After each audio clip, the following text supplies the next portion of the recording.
അതിനോട് ചേർത്ത് നമ്മുടെ ഒരു കൊച്ചു സഹനം കാഴ്ചവെക്കുമ്പോഴും ഒരു കൊച്ചു പ്രാർത്ഥന കാഴ്ചവെക്കുമ്പോഴും കൊച്ചു വേദന സമർപ്പിക്കുമ്പോഴും അതൊക്കെ അനുഗ്രഹമായിട്ട് മാറാറുണ്ട്. നമുക്കറിയാം നമ്മുടെ ബേസിക് സ്വഭാവം avoid pain and seek pleasure എന്നാണ്. എന്ന് പറഞ്ഞു കഴിഞ്ഞാൽ നമ്മൾ സന്തോഷമുള്ള ഒരു കാര്യം, സുഖം തരുന്ന ഒരു കാര്യം തേടിയാൽ നമ്മൾ വേദനിപ്പിക്കുന്ന ഒരു കാര്യത്തിനെ അവോയ്ഡ് ചെയ്യുക, ഒഴിവാക്കുക. ഇതാണ് മനുഷ്യൻ്റെ അടിസ്ഥാനപരമായ സ്വഭാവം. എന്നാൽ ഈ ഒരു ദിവസം നമ്മൾ വേദനിപ്പിക്കുന്ന ഒരു കാര്യം മനഃപൂർവ്വം ചെയ്യുകയാണ്. ഒരു കുന്നിൻ്റെ മുകളിൽ മറ്റൊരു കാര്യത്തിനു വേണ്ടി അല്ലാതെ നമ്മൾ കയറുകയാണ്. ഒരു കുന്നിൻ്റെ മുകളിൽ നമ്മൾ ഒരുമിച്ച് നമ്മൾ ഈശോയുടെ കഷ്ടപ്പാടിൽ പങ്കുചേരുകയാണ്.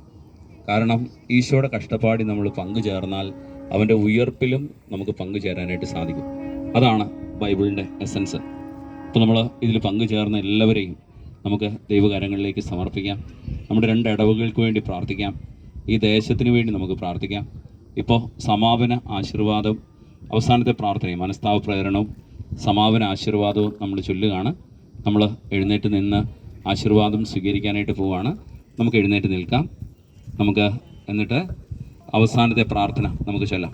നമ്മൾ ഓർക്കേണ്ട ഇതാണ്, ഈശോയുടെ കുരിശുമരണത്തിൻ്റെയും ഈശോയുടെ പങ്കപ്പാടിൻ്റെയും കഷ്ടപ്പാടിൻ്റെയും ഫലമാണ് നമുക്ക് സ്വർഗത്തിലെ അപ്പൻ്റെ നെഞ്ചത്ത് ഇരിക്കാനുള്ള അവകാശം.